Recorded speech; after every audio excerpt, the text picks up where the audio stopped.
Hello and welcome to Executive Decision, the show in which we talk to business leaders and economic leaders on the challenges and the risks confronting the Indian economy. Can we achieve that $5 trillion target, or do serial obstacles loom?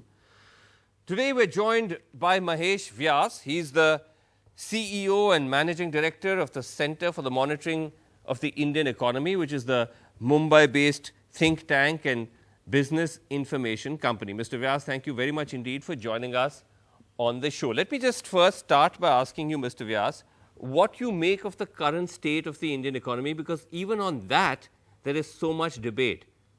Where do you think things stand when it comes to where we are right now with the economy? The economy has been in a steady slowing down process. So the slowing down began in 2011-12, and it hasn't quite recovered from that trajectory where the growth rates started to decline. We saw two major obstacles or hits in 2016 because of demonetization and 2017 because of GST. That made things a little more difficult, and I think today we are standing on a position which is quite challenging in very many ways. Investments haven't picked up for a very long time, and consumption is starting to slow down as well. So the economy is kind of slowing down more or less steadily.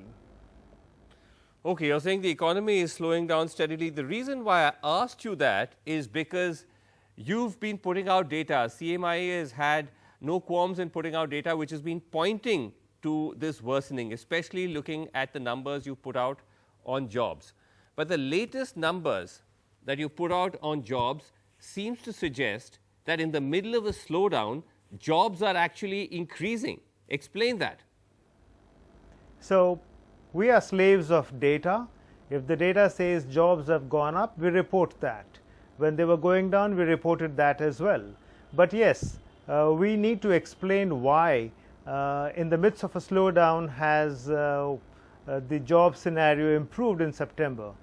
Now what has happened is that the scenario has improved actually in rural India and not in urban India. In urban India we still have an unemployment rate of close to 10%, which is quite high, of course.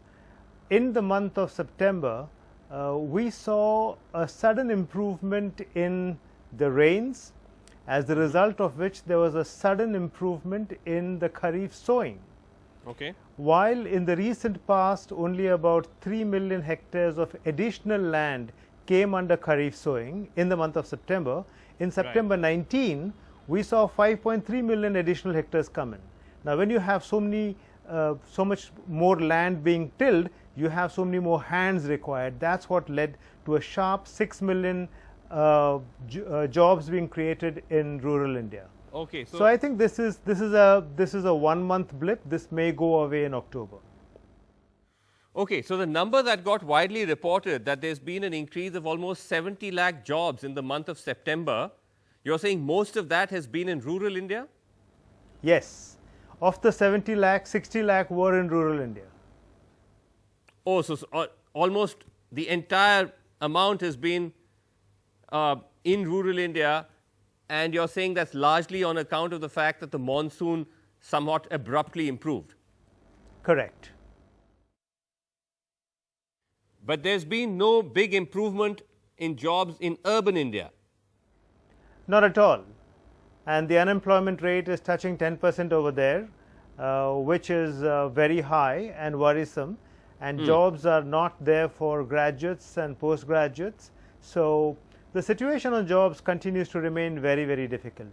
No change in that. September turned out to be a good month because of the monsoon's erratic behavior and a sudden increase in sowing. Oh, I see. Okay. Because as you can imagine, these numbers were picked up particularly, not just necessarily from the government, but supporters of the government, and were seen as the fact that this is the first signs of some sort of turnaround in the economy, but you would suggest that it's premature to jump to that conclusion? Absolutely, and I have said this in several ways in my own writing and also while talking to the media since yesterday. Just one thing though, Mr. Vyas, just to explain this to our viewers, that you are making these assertions on the basis of your own surveys, the surveys that CMI does. These are job surveys that you do. So if you could just explain this to us, because this is just to make it clear to our viewers that this is not necessarily the government's job surveys, which I think have now gone into some sort of deep freeze. These are your own surveys. That's right. These numbers are based on a survey conducted by CMI. It's a fairly large survey and a fast frequency survey.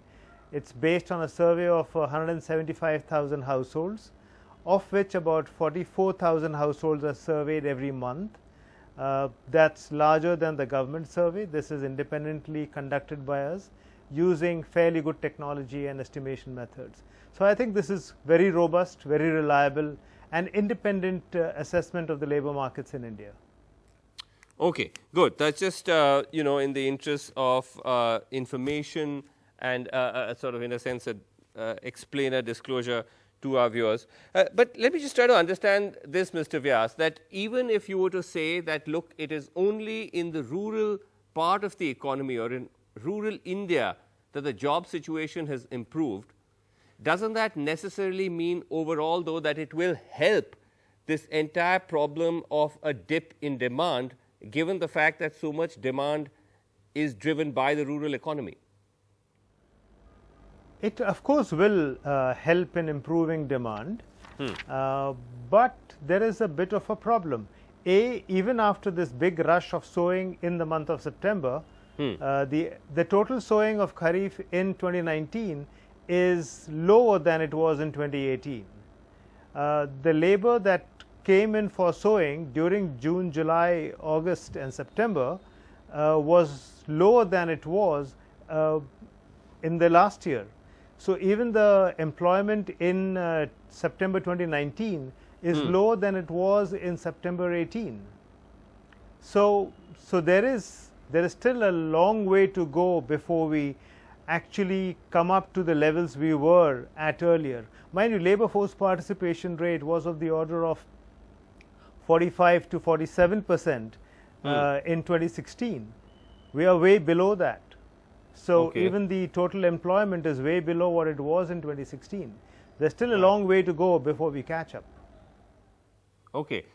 Does the government get any credit at all for this slightly improved situation? If they have prayed to the rain gods and rain gods have responded to them, you can say yes, the government has contributed. This is all to do with rains. Okay. Look, overall though, so firstly you've clarified that just on the basis of these latest numbers one shouldn't get too excited, because I was coming to the fact that the overall other indicators in the economy don't appear to be doing very well either. But the government is hoping that some of the measures that they've taken is going to start turning things around, and of course one of them has been the tax cuts, and there's been a lot of debate about that. What is your own view? Do you see any evidence at all, because you track companies on CMI, do you see any evidence at all that the tax cuts are already seeing some sort of uptake in either investment or is likely to see any uptick in investment and sort of get the, you know, break the cycle, get the economy going again? It's too early to say that.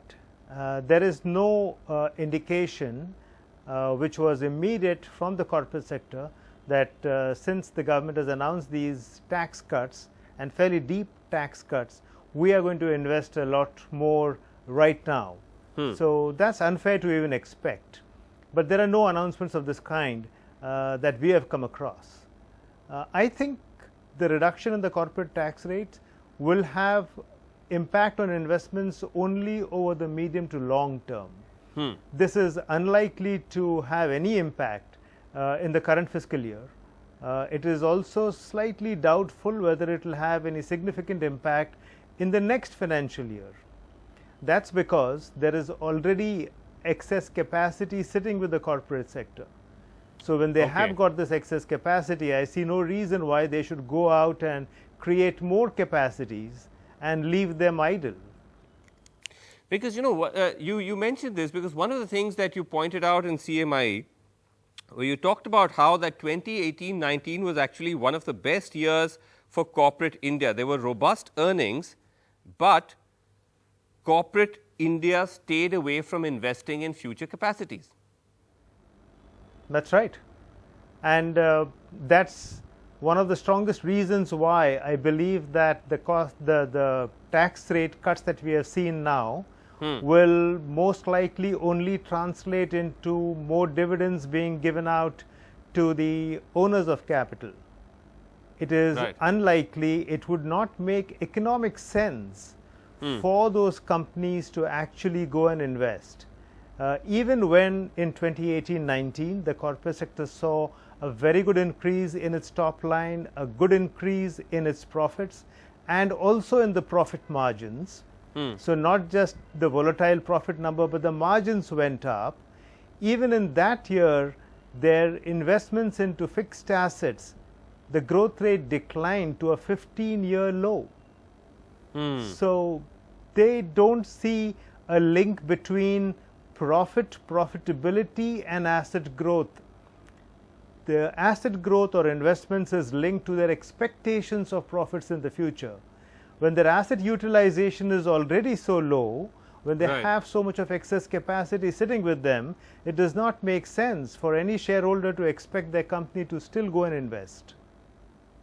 This is very worrying because it just sort of raises the question, what then is actually going to kickstart this whole business of investment and of growth? Because if the tax cuts are not going to produce an immediate result, as you said, there's already excess capacity.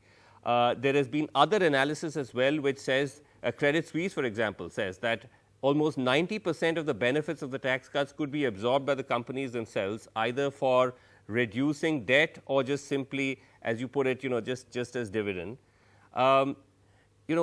What is it going to take to actually then get things going? I think there are two factors to take cognizance of.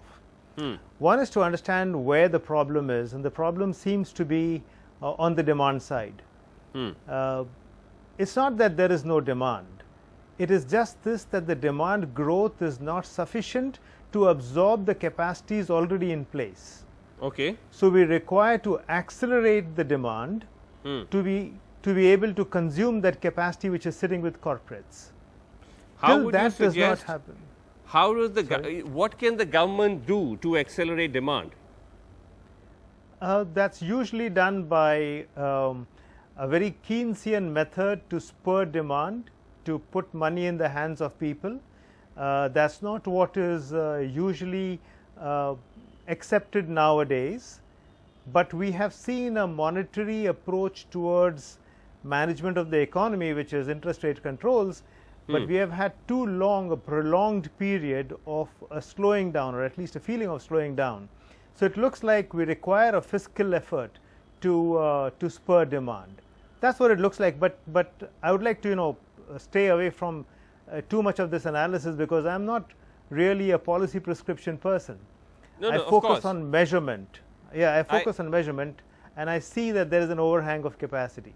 Right, and it's also you're right, and this is something that on this show and elsewhere we keep running into, that there's something that is not pushing that confidence. It's not driving animal spirits, this much overused phrase, whether it's to do both with the business leaders as well as with consumers. I mean, you must have seen the numbers, or you must have seen the RBI's findings, which says that consumer confidence is at a 6-year low under the Modi government.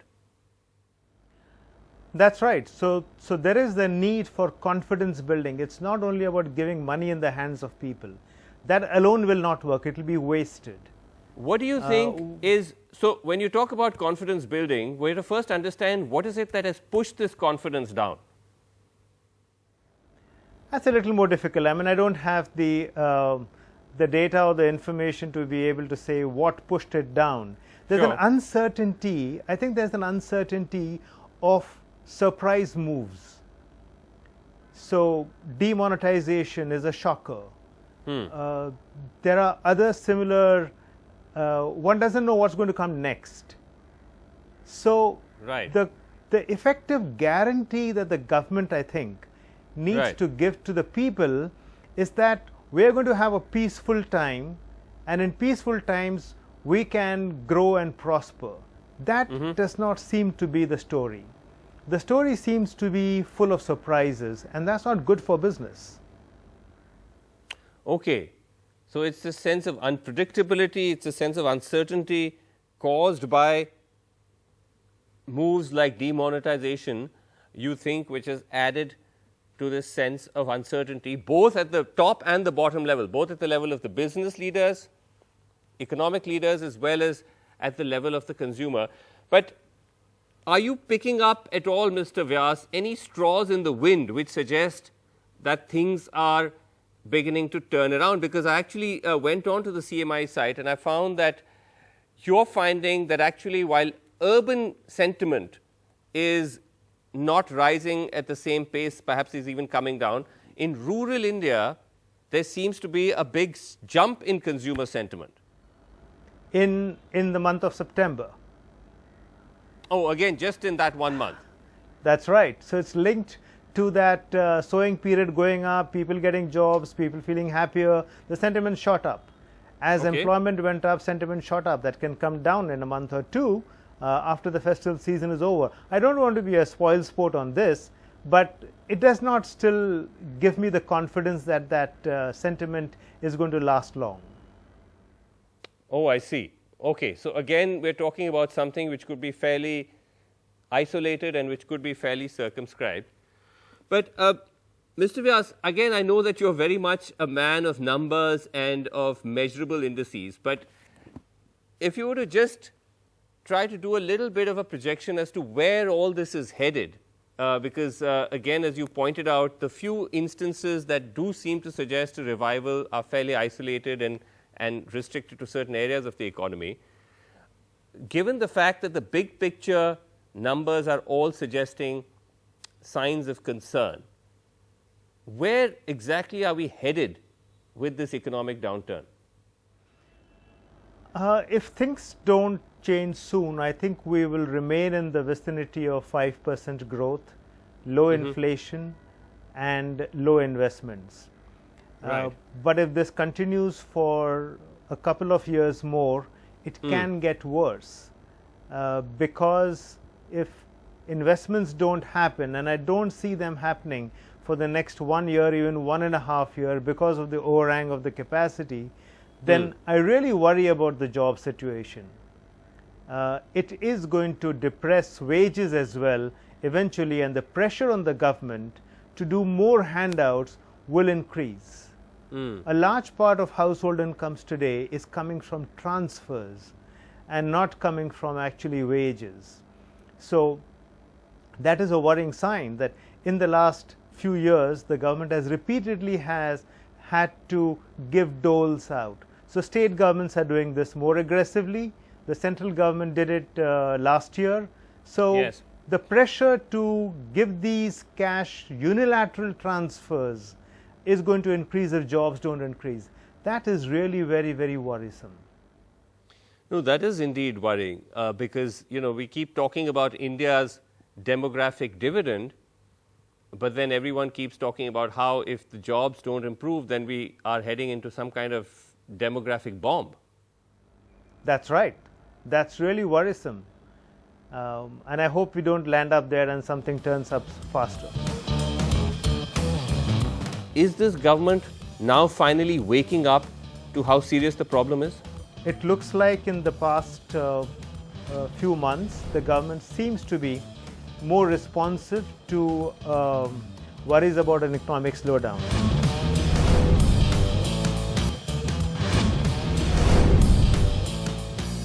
Mr. Vyas, one question though I wanted to ask you, that do you think that this government is receptive and open to criticism? Is this government now finally waking up to how serious the problem is? Two things. One is it looks like in the past few months the government seems to be more responsive to worries about an economic slowdown. So the finance minister coming out repeatedly and making announcements and expressing her willingness to listen to various parts of the economy is a clear change from what this government was doing in its previous era. So while that is noticed, I am not very sure that the government's diagnosis is complete or it is known. Most governments before the Modi government had some announcements, some white papers, their minds could be read, right, and could be commented upon by all kinds of independent people. That is missing, and so you get these sudden announcements which are on the basis of selective inputs being made to them. I think that is a problem. So while the government is willing to listen now, it hasn't opened the doors and become transparent enough on its own thinking.